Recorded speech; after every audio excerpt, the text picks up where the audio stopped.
Hey everyone, Mr. Happy here, and welcome back to Final Fantasy XI Let's Play. I kept my promise from last week's episode in that I am indeed recording this just minutes after the previous one. I had to take care of something that popped up in my email real quick, and Ivy was begging for attention, but now the email is dealt with, and Ivy's actually laying right here next to me, and is not being too much of a pain. So, in the 5 minutes since I ended recording the last part, I was trying to gauge what level I want to get to. I actually want to go get a new dagger first, because even though, you know, my trusts are doing most everything, I would prefer to do a little bit more damage. It would be better to go through the home point. So, let's go over here.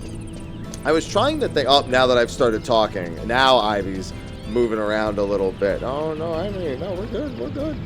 No, we are good. I promise, Ivy. It's because she hears me talk. She thinks I'm streaming is the thing. Whenever she hears me talking to nobody, she assumes... she doesn't assume I'm streaming. She's like, well, there's no one else here, so this maniac has got to be talking to me. And now she has crawled onto my lap and has made her peace. And I went the wrong way because I was focused on Ivy. That is fine. So yeah, we're going to grab a new dagger. I was trying to think, what level do I realistically want to get to? How many leveling camps do I want to take you all through? Before we actually divert our attention back and go through... Oh, now she's jumping down, so I guess she's not interested in me anymore. Yeah, how many leveling camps do I want to take everyone through before we get back to the missions? And so I think we're really going to try to blitz through some levels today, which means I'm actually probably going to dive pretty deep into Yuhtunga and Yhoator, because I would like to just get maybe 35, and then from 35, I feel like that's good enough to get through quite a bit. We are going to need, well, it's enough to get through 2-3, and I don't remember what level you need to be for the next part of Rhapsodies. It's not very high. The part that's in Kufim is not a very high level mission. I know that much. And I don't have the page open because the page that I've been using, the 1-119 guide, and all like there's like the Fantastic XP and the new player guide that's present. That will tell you the level range. I just don't have it in front of me right this second. Listen, it's rare that I'm playing the game at an early enough point where I don't need that all the time. I'm kind of relishing in it a little bit. I'm not gonna lie. I'm like mildly relishing in it. So I'd very much... Oh, I just got waved at. I'm gonna panic and run away because that's what I do. I don't think I'm tapped into the game right now. Hold on. There we go. I'm gonna panic and run away. That guy literally just... The person who just waved at me literally just ran past me before I started recording too. Like, I was just in Kazham, and then I came back here. They ran past me, I started recording, came here, and here we are. That's all there is to it. Alright, so with the new dagger, I need to equip. We still have an hour left of Signet, too. Worth reminding that I should realistically re-up Signet when the time comes. In reality, I should have just done it there, but whatever. It's not the end of the world. We also don't have any food. We have the landcrab meat. We do not have anything with the meat that is cooked. That should be fine, however. We already accepted that mission in the previous part. Is there anything else that I need to accept? I think there's a spoil that's not a bad idea here. 3-leaf, not the 4-leaf. I think 3... I don't know if 3-leaf Mandragora buds are good or if it's just 2. I guess we'll find out in a second here. Yeah, and hopefully Aparuru comes back. I need to record these parts more frequently just to make sure I keep Aparuru. So I don't have to keep doing this every time. Where I'm like, I don't know. I guess Valinor will just look after himself for a bit. We could also grab another one of the books. I think it's Mandragoras and Goblins, the book, the first page. It might not be the first page. I know some of these zones, you'd think like, oh, it's common sense. Of course that would be the first thing that's listed. And then there's like a few zones where it's like not. even though you just entered the zone, and those are the first few enemies that you'll encounter. Let's see. Cancel current training regimen. Read about individual training. What is page 1? It is ivory lizards. Yeah, it is one of those, or it's like not the first one, because you don't want to do ivory lizards. 7 death jackets? Alright, maybe these ones just suck. 10 young opal. What? Oh, I just heard my phone go off. 4 saw. Yeah, none of these are correct. These are all terrible pages. I'm not gonna go fight lizards. Alright, I guess we're not doing that then. Let's just start killing. Alright, so goblin smithies are shockingly a pretty big difficulty jump over the previous goblins that we've been fighting. But I just...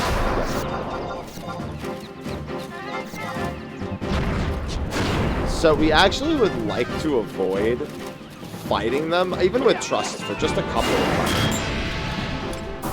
At least until we get a little situated. But if they aggro, you know, we'll deal with it. It shouldn't really be that bad. We have a bard. Again, it's really just not having Aperuru. If we had Aperuru, it wouldn't even be a thought. Yeah, the big thing with Mandragoras is they actually are quite healthy, and they counterattack anyone who's in front of them. They can block, they can counter. So sometimes dealing damage to them can be a little annoying, especially if you don't have Shanto. Generally speaking, every time I say that, it's just assuming you don't actually have Shanto. Because if you have her, none of it matters. It just doesn't. You're just strong, man. The good news, however, is that they themselves don't actually deal that much damage. They don't have any really threatening weapon skills. Headbutt, I think, is the hardest hitting thing that they have. And Headbutt's just not that bad. In fact, there it is.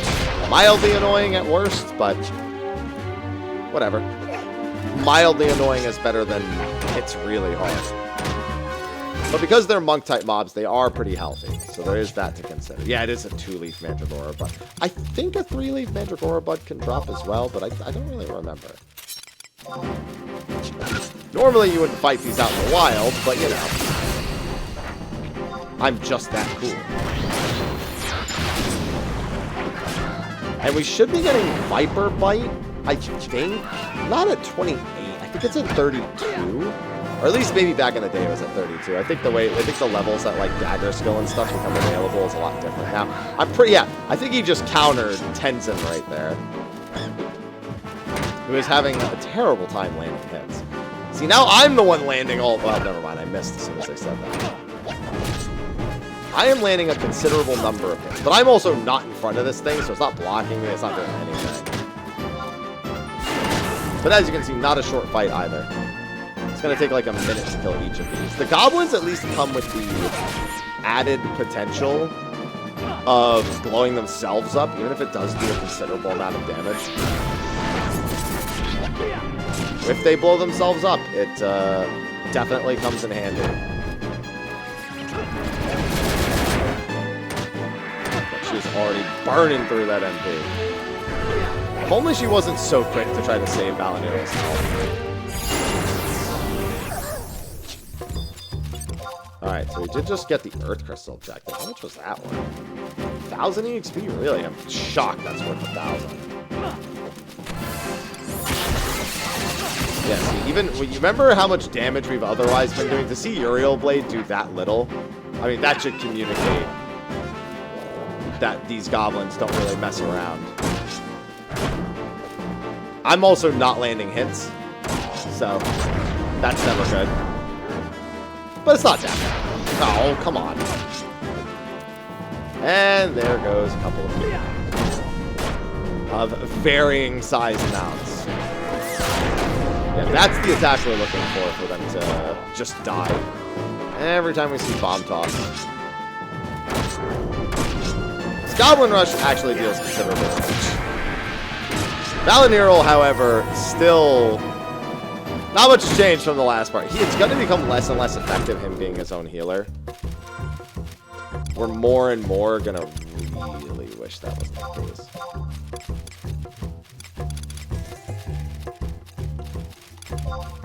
I have that already. I need to do slightly more damage for that one. Lightning Crystal's not a bad idea either. I do have... well, goblins here drop lightning crystals, but taking a lightning crystal objective isn't the worst. These things obviously fulfill the earth crystal bit.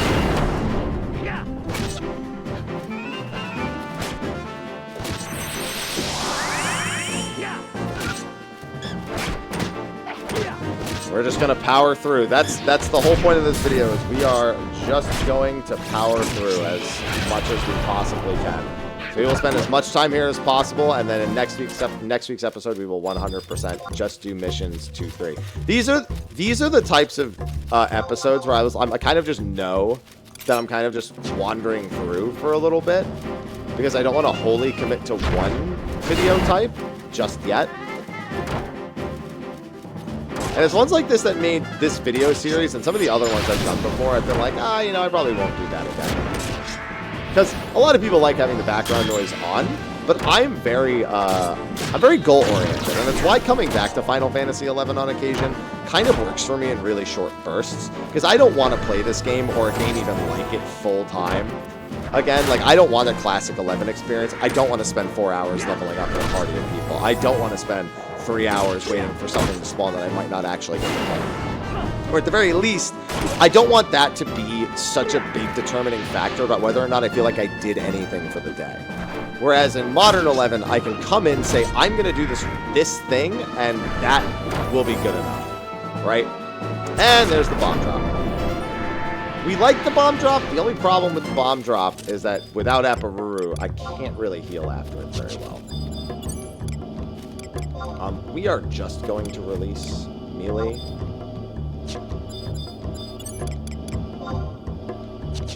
Alright, hold on.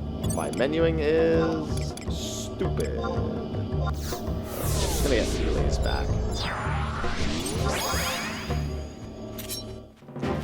Everyone else has already started regenerating everything. She's the only one who just doesn't have the MP to deal with it. The only annoying thing is she's always going to reuse Protect. Every single time. So she's always going to burn through a little bit of SP. Joaquim also has some MP to use. Apparuru, it's hurting. But yeah, I definitely like to log in and go, okay, I want to get X, Y, or Z done. Okay, I'm actually doing too much damage with Wasp Thing. Now I'm outside of the range of damage that I wanted to do. So, yeah, these episodes are definitely more the... It's more for people who I know watch it who really just want something on in the background. That's a lot of people who generally ask for that. I'm usually surprised at the sheer number of people who are like, yeah, I just want to put that on, and even though I'm not playing, I kind of just want to, you know, do stuff with it on in the background. And I'm like, if that's what you want, I can do that for you. Oh no, the nightmare situation! I'm gonna be asleep for the next 20 seconds, and I don't know how long the trust. Oh, well, he's paralyzed, so I mean, there's that, I guess. Oh, good thing he didn't die from poison. Valniel, cure someone before you swing.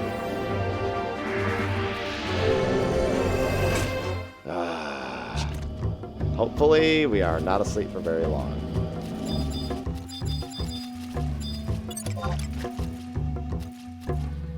Come on. Please wake up. Now wouldn't be a bad time to ref all. There we go. Definitely wouldn't be a bad time to ref all when you see a situation like that happen.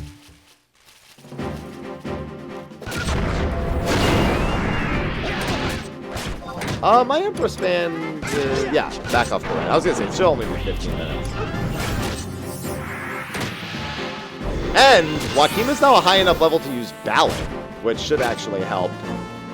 Well, wish I didn't yeah, we're doing that. Which should help with the MP situation with melee and, well, everyone, realistically. Yay, parry's still up. Stop looking at me.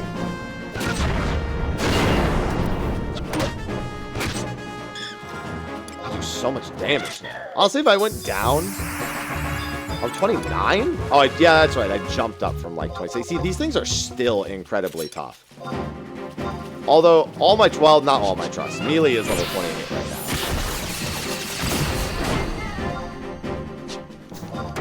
But the rest of them are all still 27. Not that 27's bad. 27's actually a little higher than you normally are for a lot of these things, but... I should resummon them, I suppose is my point. Any dagger skill-ups, baby. All the dagger skill-ups. But yeah, having the ballad, that actually helps a lot. Joaquin can get his own MP back. Melee can actually get their MP back. It's not a lot, because ballad is only 1 MP per tick. But it's more than 0. I'll tell you that much. It's definitely more than 0.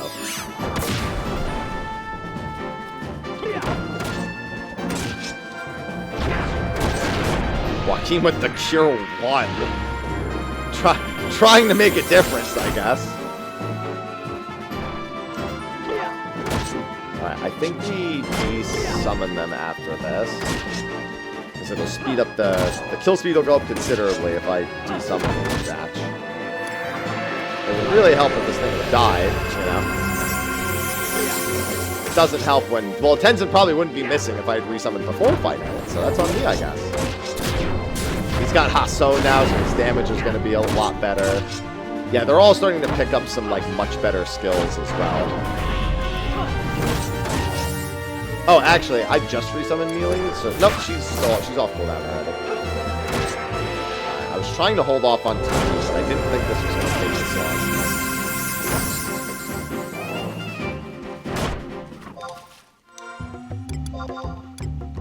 Alright. I should really consider picking up some more trusts. As you travel around, there's a lot of trusts you can pick up. Kupipi would be another pretty good pickup. She's one of the trusts that you get in Windurst as part of their, like, little, you know, trust escapade.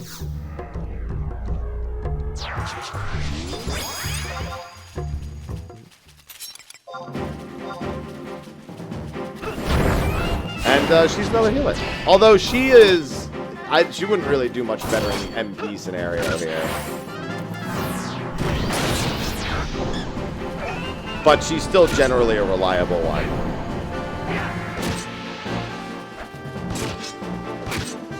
But yeah, like I said, I'm very goal-oriented with Final Fantasy. Well, I'm very goal-oriented in general. Like, it's hard for me to just log in and do something that doesn't actually have an end goal. In 14, for example, there are lots of little goals I could work on if I wanted to, but I can rarely just log in and do nothing.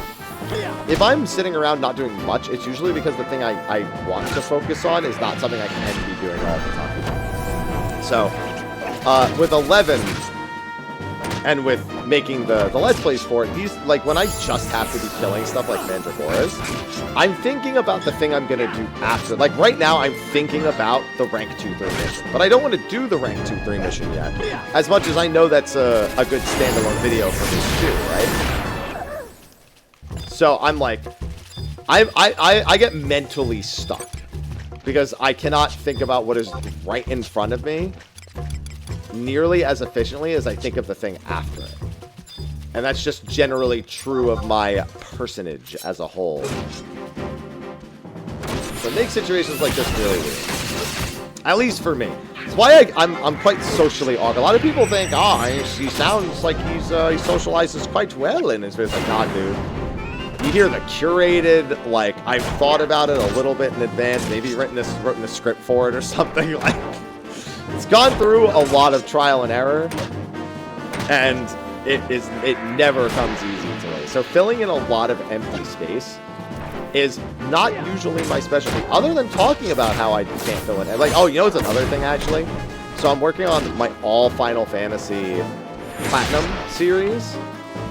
And I'm on 10-2, and I'm kind of in the home stretch with 10-2's Platinum, after which I have 13, 13-2, and technically 14 on 2 different platforms. I picked up a 12. What is that? Intline Charisma. Not bad, but not useful for what I'm doing right now. And I'm thinking right now about how I still need to do a couple of things before stream tomorrow in 10-2. It's like I'm in the middle of recording a video for you all, and I'm like, so Final Fantasy, because I need to get that Platinum done before Monster Hunter Wilds comes out. And I need to record as many of these as possible for Monster Hunter Wilds at 7.2. Like, I don't want the series to pause when other things are happening, because I only put these out once a week, so I can record them well in advance. So I'm like, after this, I almost want to record another one. I think that's a little bit much for me because that's like 3 hours straight of talking. And if I'm going to use that, I might as well like maybe record something else that I'll put out sooner. So that's the other thing. It's like the recording the two of them back to back. There's a lot of talking. So there's a lot of like, it's not so much social skills. It's the ability to yap that keeps videos like these kind of moving on, keeping them on pace, making sure that you have something to listen to and watch as I should hit level 30 here, so that's good. Oh, so actually, since I like to yap and I like to keep things on topic, I am now level 30. Level 30 is a big deal in Final Fantasy XI because it allows you to go and unlock any of the other jobs other than the initial 6 as long as you can access the NPC. So whether that's doing like an introductory quest for an expansion or getting to a specific city or area. I could go to Otter or Gone areas right now if I unlock the boat for it, and I could go unlock Puppet Master, Blue Mage, or Corsair. I could go over to Adu Lin, and I could unlock Geomancer, Rune Fencer. I could do whatever I want. So when you're deciding your job for 11, the level 30 mark is an important decision-making part, because you have to decide how much of your time and effort you want to spend to move over to another job, if you want to at all, in all honesty. Also, being level 30 means I now have Berserk, which should actually speed this up considerably. Because it's not always, like, the fastest. I don't know why I did it through the menu that time. It's not always the fastest to, like, pivot over to something else that may seem better when the original 6 jobs can realistically be your entire experience. Now, I'm not saying don't go unlock more jobs. I'm saying if you're considering it at 30, that it's kind of tough, because you may have made the decision, oh, I'm going to pivot to this job at this level. Like, it's just, you know, that's not a normal thing for someone to think, for someone to consider, right? Oh, now I have Trick Attack, too. But, is it really always feasible? I'm not so sure. Alright. I think did he block? I think he blocked my Trick Attack, which I'll talk about in a second. So yeah, realistically, if just seeing the story is all you want, Thief, again, I've mentioned it before, but Treasure Hunter is just so good. It solves a lot of potential issues with drops for specific quests, being a little bit more self-sufficient. It also has a pretty easy unlock quest. I will say this, the job is kind of irrelevant for getting past level 70 now. You have to do a specific fight, but you can bring your trust into that fight. I think you need to have a certain amount of Rhapsody progress to bring your trust into that fight, if memory serves.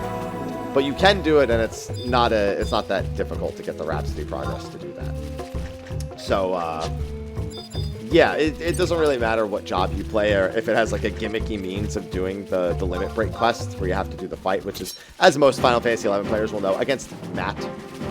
Thief actually has one of the... It's considered easy, but it's a little bit on the RNG side of things.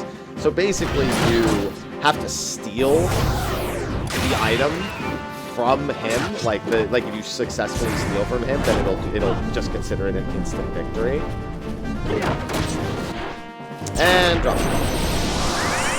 And so Thief is considered kind of like, it's all or nothing, but it's kind of a freebie. You just keep re-raising and trying to steal again, but you only have like, I think you have like 2 attempts to steal from Matt before you run out of time, technically. And then you need to farm another item to even attempt it, but you should be bringing trust into the Matt fight nowadays anyway, so he should just fall over dead regardless, if I'm remembering correctly. I think you do need a certain amount of Rhapsody's progress to actually bring trust into that fight.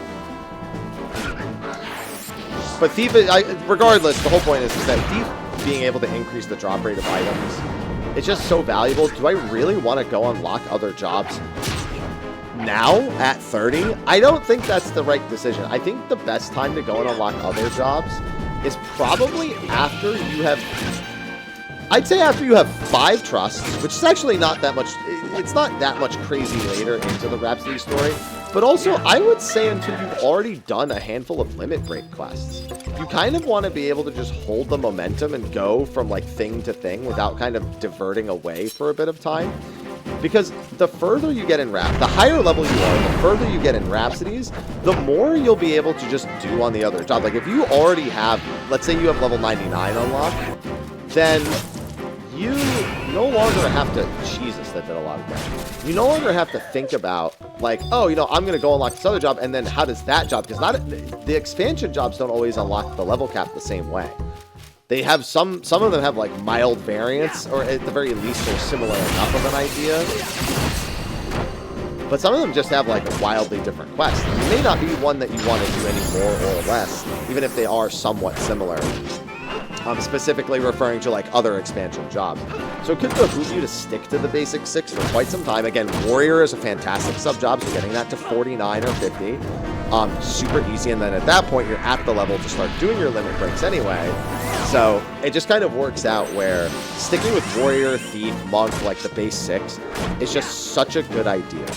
But do whatever you want, because that's kind of the whole point I've been making the whole time, is that while there are sort of conventional ways to do things in 11, you're not meant to do those things in the conventional ways. That's just kind of what's been manufactured, you know, over the long period of time that Final Fantasy XI has been around, and thus it would behoove me to impart that option and knowledge onto you and how beneficial it can be.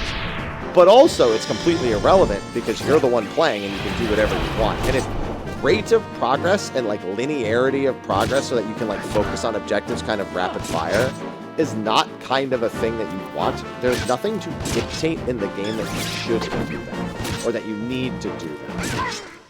So don't worry too much about when I say things like, oh, you know, well, you should do this because blah, blah, blah. Should is not must. And so I'm glad there was that little level 30 point for me to break off into that tangent, because I'm pretty sure I almost hit 30. In fact, I did hit 31. I was going to say, I think with the Yuhtunga Jungle completion here, I was like, I'm pretty sure I did just get 31. So yeah, already 31. We're what, like 20? We're almost half an hour into the video. And we've gone from like 27 to 31. And considering this is strictly a leveling video, I don't know what to call this video is the problem. Maybe just run around the jungle.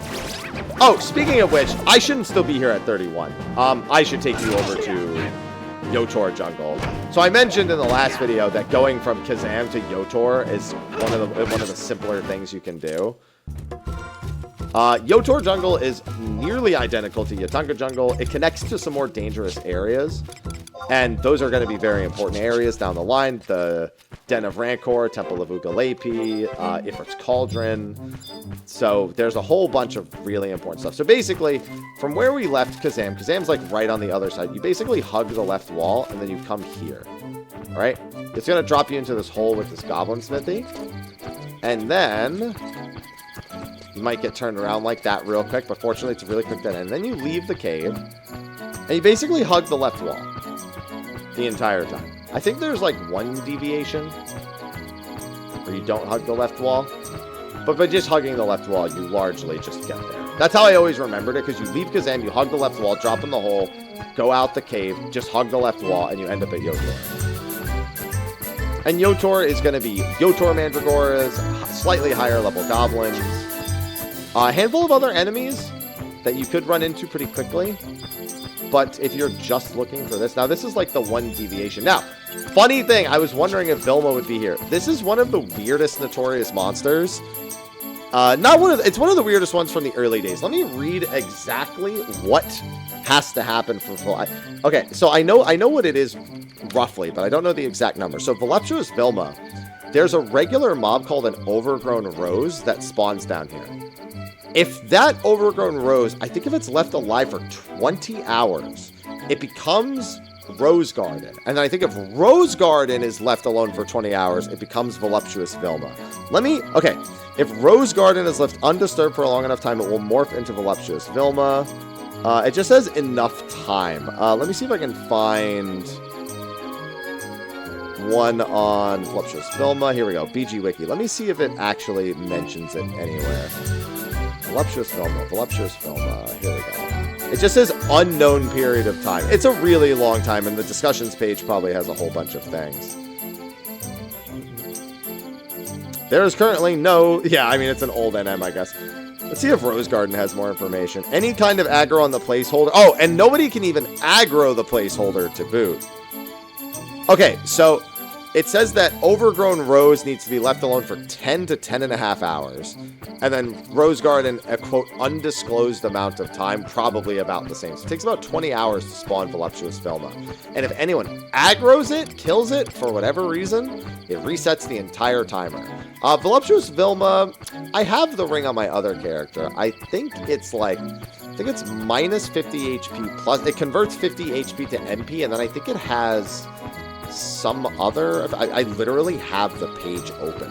It's int 1, mind 1, charisma 1, converts 25 HP to MP. Okay, I knew it converted HP to MP because that was a premium back in the day. So there's an item called an astral ring.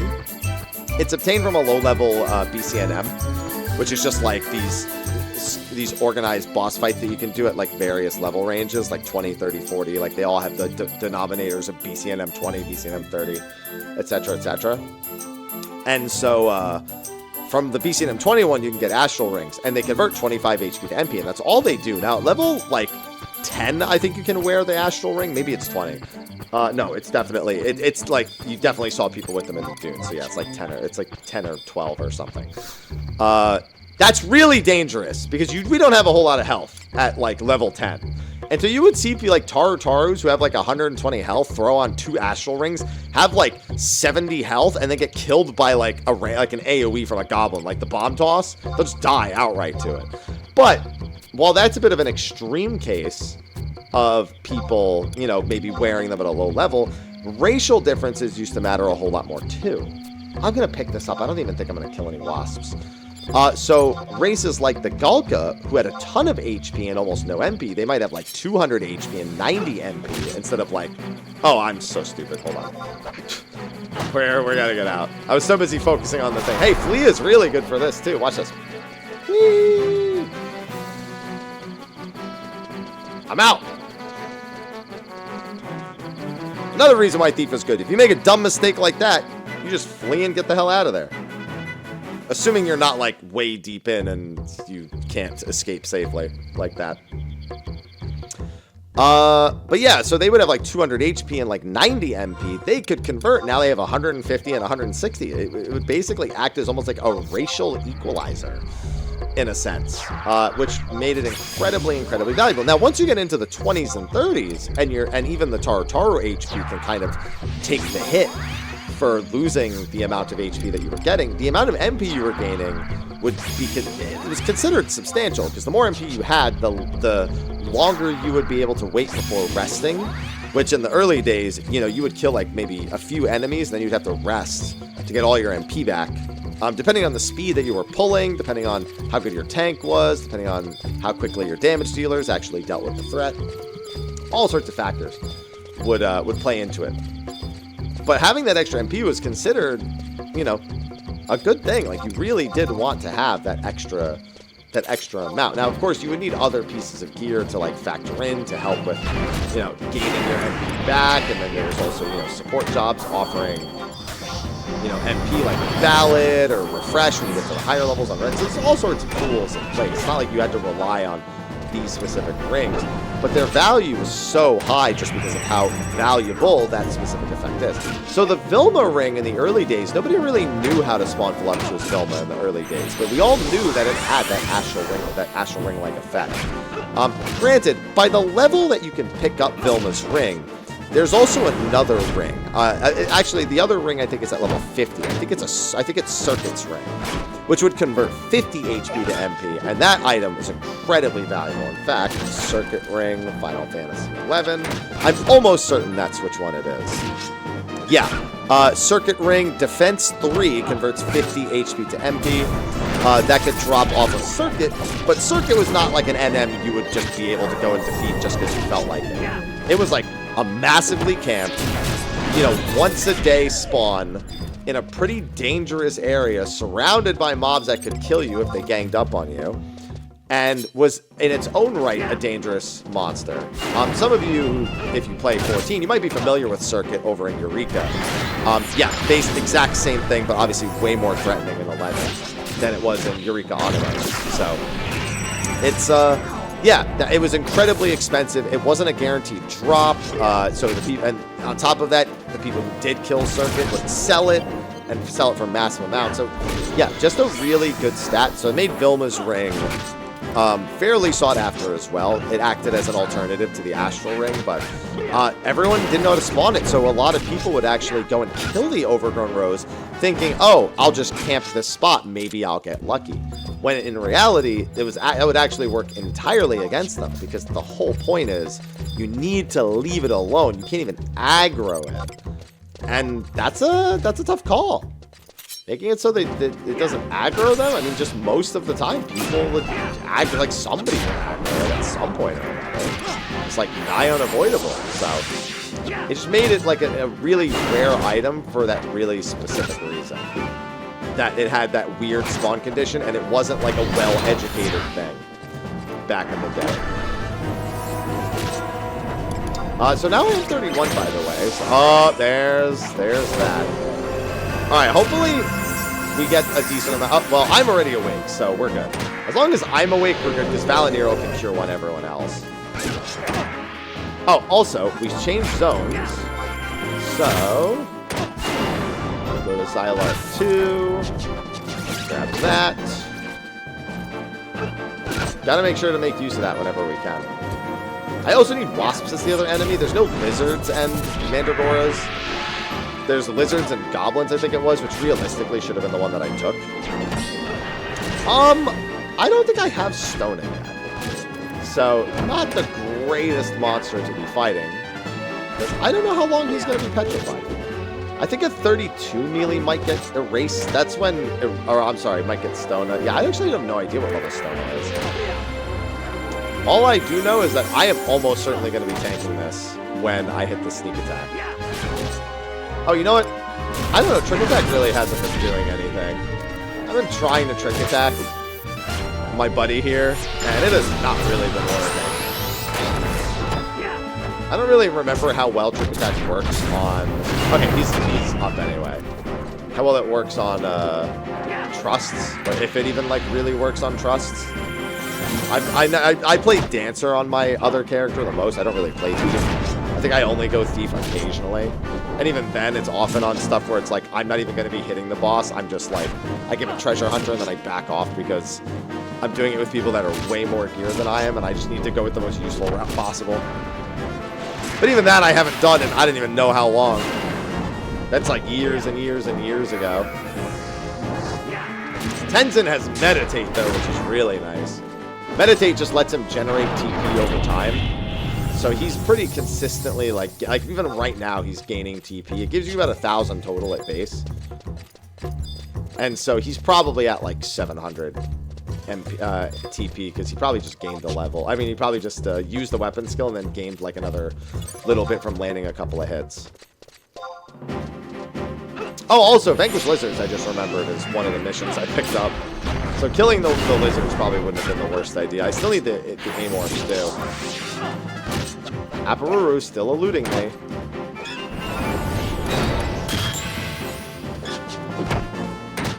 Come on, I want a sneak attack. Stop missing.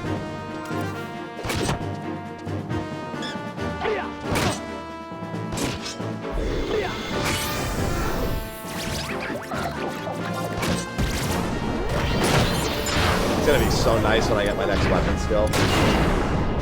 Fairly certain. Yeah, I think Viper Bite is next level. 32 is ringing a bell for me. Well, I'm sorry. I have to actually have the dagger skill for it, but I think I can get to the dagger skill at 32. Little risky. Yep, that's why it's a little risky. Well, hopefully Valinero can keep his own HP up, because he's not going to get much help. Oh my god, that did a lot more damage than I thought it would. Hopefully this thing just drops the bomb. Ah, it's almost dead anyway. Trust's making light work out of it, of course. Yeah, hopefully I get Viper Bite. I will change Wasp's thing to Viper Bite as soon as I get it. Yeah, you go... One of the worst things about dagger weapon skills is you go a really long time before getting a good one. None of the first skills are very good. Even with a lot of your Wasp's thing can really be like other jobs subbing Thief from 30 onward usually do a lot better. And honestly, even without that, some other jobs can just more consistently put out damage without needing to rely on it. Like, Sneak Attack is great. Nobody's going to be like, oh, no, Sneak Attack. It might be 33 for Viper Bite, by the way. But that being said, it's just like, I think about using, like, Stormwind on Two-Handed Axe. And I remember I used to go, like, Warrior Monk at, like, level 22, 23 in Kufim. And I could almost, with how good my gear was even at that level, I could sometimes almost one-shot some of the incredibly tough mobs that we were fighting. If I got like a lucky crit, then that was it. I was either tanking or the mob was dying. Like one of the two, especially if I skill chained something, that was it. That thing was not surviving. So, yeah, a lot of jobs just feel a lot better at these earlier levels than Thief does. But once you really get going on Thief, when it comes into its own, it's a powerhouse. Like it genuinely was for years one of the largest staples, especially because of Sneak Attack and Trick Attack. Enmity control with the Trick Attack especially, but combining it with Sneak Attack for the bonus damage to like place aggro on like secondary tanks and stuff. Even just Trick Attacking on its own, like you see me trying to do occasionally with where I go behind Valinero. So I actually haven't explained what Trick Attack does. So Sneak Attack gives me the automatic crit from behind, which you see me doing right here. That's great, right? Trick Attack, however, it does increase damage, but also transfers all the aggro you generated with the attack to the player standing in front of you. So if you put a player between you and it and then Trick Attack into a weapon skill, you're giving that player all the damage you just dealt is affecting how much aggro that player has. Now, if you have a second tank in a party and you Sneak Attack and Trick Attack, then you can guarantee pretty much for especially more casual fights like, you know, the stuff I'm doing now, you can pretty much guarantee that they will be the sole target for the entire remainder of whatever it is you're fighting, as long as you didn't botch it. So much so that what people used to do is they would get a main tank in the party, and then they would get in somebody else who wasn't necessarily a tank, but could provoke or survive hits for a little bit, while the Thief does a Sneak Attack, Trick Attack on the main tank, and then the main tank takes over from there. That was a pretty common thing. So, like, let's say your party was Paladin, Warrior, Thief, and then a bunch of supports. The Paladin should be the tank. Paladins are tanks. Like, there's no ifs, ands, or buts about that. A Warrior can, but they're not really built for it super well. They're better at just, like, maybe taking a few hits, right? So you have the Warrior provoke the mob. They'd, like, provoke the Mandragora, like the one in front of me. And then the Paladin would stand behind them, and then a Thief would walk up behind them, Sneak Attack, Trick Attack, either weapon skill or even just land a hit, because the hit itself was usually good enough. And now the Paladin's tanking. And you get that big damage bonus, you get the Trick Attack damage bonus, the Sneak Attack damage bonus, and then maybe the Warrior themselves can like skill chain off of whatever weapon skill the Thief does, and sometimes that's enough to just outright kill it. So there's a lot of that little party synergy bit, and it's that kind of stuff that when people really talk about wanting to do like having a classic experience, they really are talking a lot about stuff like that. And in some capacity, I don't blame them. Having that sort of like party synergy where you really want these things that work well together like this, it makes complete sense. It does lead to a little bit too much, I don't want to call it homogenization of party making, but it's homogenous to a degree. Like, you almost always have a Paladin or Ninja tank. Almost nobody's willing to take another job to tank, even though some other jobs have, like, gimmicks. Like, you can do, like, a counter tank for, like, Monk or Samurai. And Samurai itself is actually fairly good, because once it has things like Third Eye and Sagan and a few of its skills, there are actually contents where Samurai was used as a tank, specifically because it has that kind of capacity. And in a low-man scenario, hey, 2 goblins, sweet. In a low-man scenario in particular, it just kind of works. Salvage is a big example of a place that used monks and samurais, along with thieves, in order to make sure they could keep aggro, to really regulate some of that, especially with their higher health pools and whatnot. So, but most party making would be, you know, Ninja or Paladin as a tank, then a thief was, you know, not a must, but most people, if they weren't a thief, they were sub-thief. Like, you generally just wanted them. Then either 1 or 2 melee damage dealers, so like a warrior or a dark knight or a samurai, up to 2, but a lot of the times people would kind of go with, like, I'd say more often than not, actually, people probably had 4, you know, upfront damage dealers. It depends, because, like, there's also Ranger, so sometimes people, you know, Ranger would usually fill in one of those spots. I should be getting Viper Bite any second now, by the way. But yeah, 4 direct damage dealers, a healer, and a support. Sometimes, especially at the higher levels, it was more often a tank, a ranger, a melee of any kind, whether it be a thief or not, and then again, sub-thief always being a solid option. Then in the really early days, it would be white mage, red mage, bard. That would be the dream. There was some deviation to that. Corsair kind of opened things up a little bit because it could buff and it could deal damage. But then people would really want a Corsair bard so they could double up on having buffs from both while also having a damage dealer. Effectively, a lot of people kind of, I'll say, stunted creativity because of going for convention, even though the game in itself is built for that kind of discoverability. I'll give you a great example. I played ninja when I was leveling it, but I didn't tank. In fact, I refused to tank. I was a ninja sub-black mage because ninja has elemental abilities that it can use that are incredibly strong. So I was like, well, I'm just going to be a damage dealing. Oh my god, the damage is so much better. Especially with the skill chain. Yeah, force, it's literally almost double the damage plus the distortion skill chain is 415. Yeah. Viper Bite is, Sneak Attack Viper Bite is going to be where it's at. Yes, and they could rotate through the elemental wheel, and each of them made the next spell, like, more likely. Like, it basically increased the damage of the next spell. So, like, you cast water, and it would make the enemy weak to lightning. And you cast lightning, and it would make the enemy weak to earth. And you cast earth, and make the enemy weak to wind. And you would go through all 6 of them, and then just rotate back around. So, I was like, I'm going to level like that. I'm going to dual wield. I'm going to dual wield wands until level 51 when I can get the elemental staff. I'm going to carry a bunch of elemental ninjutsu. I'm going to make sure I have it matched. I'm going to have intelligence, magic attack bonus, all that stuff. And I would very regularly, like, I'd put that, like, in my recruitment, like, can you tank? And I'd be like, I don't tank. I'm a damage dealing ninja. Which, by the way, ninja was supposed to be a damage dealer, but because it was so good at tanking, everyone kind of shunned the idea of being a damage dealing ninja for a really long time. Super annoying, but it is what it is. Also, I picked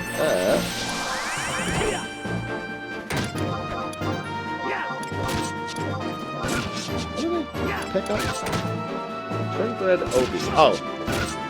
And Obi is a belt. And I can't wear it. Of course. So yeah, I mean, I would get a lot of, you know, dirty looks because I just didn't want to be a tank. Like, ninja wasn't only a tank. The game was built on the prospect that jobs didn't just have to be one thing. I'd say some jobs were built on that prospect. Like, paladin, you weren't going to be a paladin healer. Like, you can maybe swing it if you were, like, really careful with your gearing, but comparatively, you were nothing compared to, like, a white mage or, you know, one of the other jobs that could heal. Especially, you know, like, scholar and whatnot as time would go on. So, but, like, there was some flexibility in most jobs. You know, you didn't have to do one thing, and ninja happened to be a hyper-flexible job.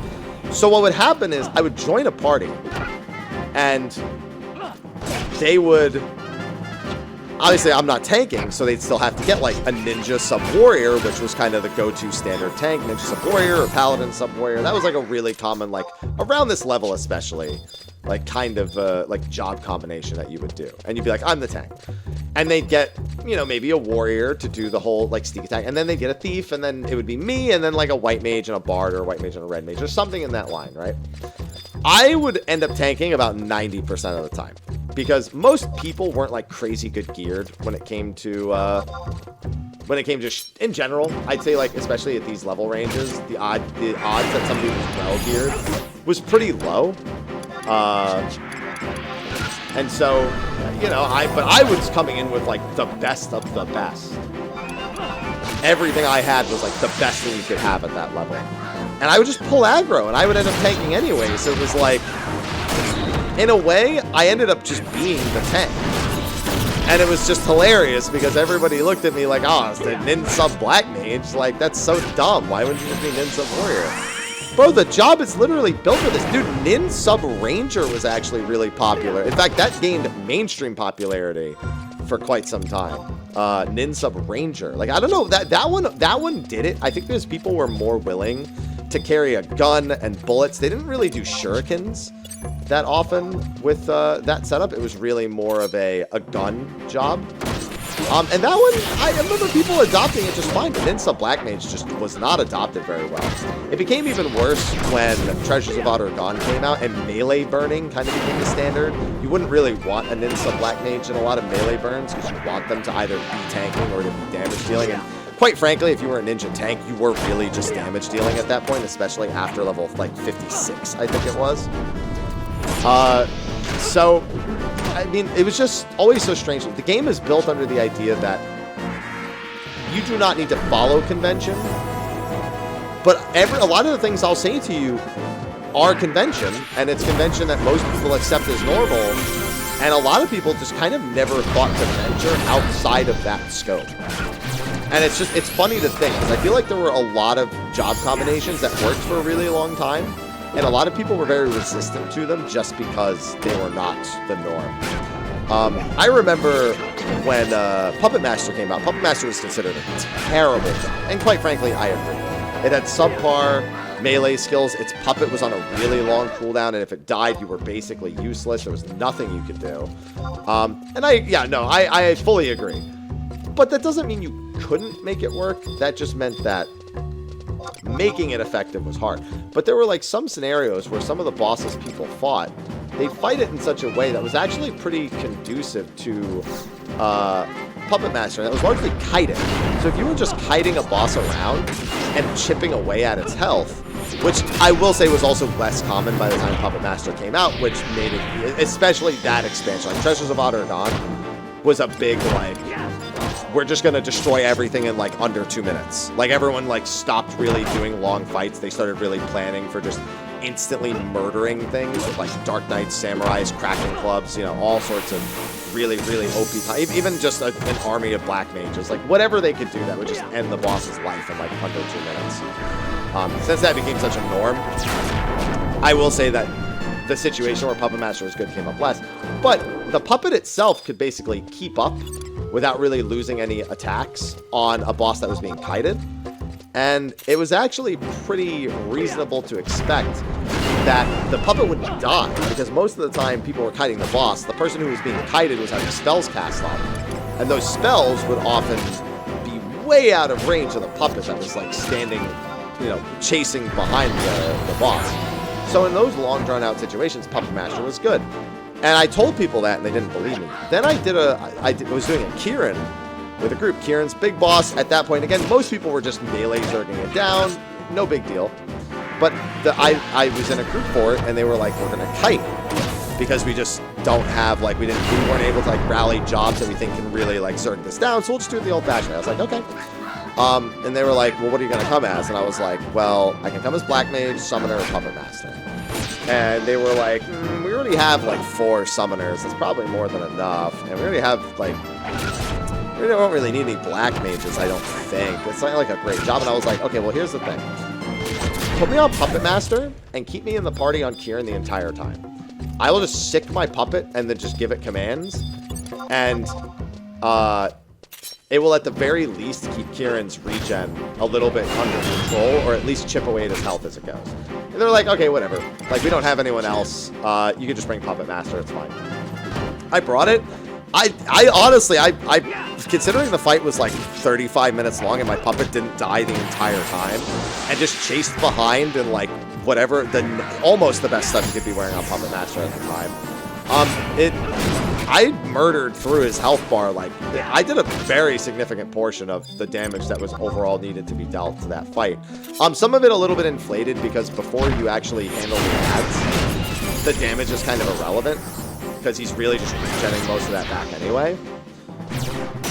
But when people looked, they looked at the numbers. They were like, "Oh, actually, wow, you did a lot of damage that fight." And I was like, "Yeah, I'm telling you, when the boss doesn't die in 2 minutes, as long as my puppet doesn't die either, like I can do something. It's just my puppet's gonna die most like 90% of the time." And that was the thing. Like the only way to be like really feel really safe about that, I had to like summon my puppet before getting there, and then as everyone was gathering, my cooldown would come back for it. And that way, when I got... Where the hell am I going? That way, when I finally, like, got to the fight, if my puppet had died, I could have just resummoned it. It just didn't come to that, because my puppet stayed alive the entire time. So, it's always... It's interesting. It's a game about... I said this like 6 times. It's a game about not really following conventions, but everyone made it conventional. At least when people make other games conventional nowadays and streamline a lot of the thinking and learning through numbers, a lot of the times that becomes kind of textbook. But in games where it is less variable, there really aren't as many options. Obviously, 14 being a big one. But even in like other games like World of Warcraft, it's rare that there's like a large degree of creativity when it comes to how you will approach any given PvP scenario. It's normally like 1 of 2 options, and they're usually not that abnormal. There's maybe like a couple of things that might hold precedence over other things in specific fights when you're looking for your skill tree. But everyone wants to beat things in a convention because a lot of people just want things to be simple. They don't want things to be creative. They want them to be simple, easy to understand, pick up and go. And a lot of people are really good at just doing that and playing really well with whatever they're given. So, again, it's easy to see why they like that. It's just, this game wasn't built that way, and it's a shame that a lot of people treated it as such. Because that's why when people talk about, like, how creative you could be, and I've had this discussion before, people come to my stream like, oh, you know, I loved combining the main jobs and the sub jobs. I was like, yeah, but it would always come down to you having 1 or 2 choices. Like, Ninja sub Black Mage like I did, that was considered heresy. Ninja sub Warrior was pretty much the standard. And if you were endgame tanking, Nin sub Dark Knight was considered the standard. And so, if you were Nin sub Black... Now, I will say this. On, like, endgame bosses, I probably wouldn't have brought Nin sub Black Mage. I can't argue its validity there. It just doesn't have the pedigree for me to be able to, like, back it up in, like, a discussion. I think I need to go south and west to get out of here, by the way. I just realized I just started running. I have no idea where I ended up. I literally have, like, I think it's south and west to get back. Although I could just warp out. I do have the, actually, I picked up a warp ring, didn't I? Have I picked up a warp ring? I have not picked, okay. So, something I should have brought up 2 videos ago that I didn't. You should really grab warp rings. Because I have enough conquest points for it right now for sure. So I'm going to go do that. And I've largely out-leveled this area at this point anyway, so we are good. I think I came through. No, I didn't come through here. Where am I? Oh, I couldn't even see myself for a while. Yeah, everything in everything in here looks exactly the same, so getting lost is not that hard to do. Yeah, I think it's through here, and then this. Oh, yeah, okay. I know where I am. This is where I first started killing the mobs. There's the lizard, there's the mandragora, blah blah blah. I didn't even find the wasps, and the field manual is right there. Yeah. Let's see if I remember how to get back to Kazham from Yhoator without the map. I know how to do it with the map. Let's see if I remember how to do it. I think I hug right, largely. You know, when I was thinking of that hole in the ground, I might have been thinking of how to get back from here. And technically, it might work for both. But I might have been thinking about that, and not about going from the south area. I still don't think that's the usual way that I get from Norg to Kazham. Yeah, so here you go south. I don't think you can hug right all the way. I think there's like one part that's slightly different. But I'm pretty sure you go through here.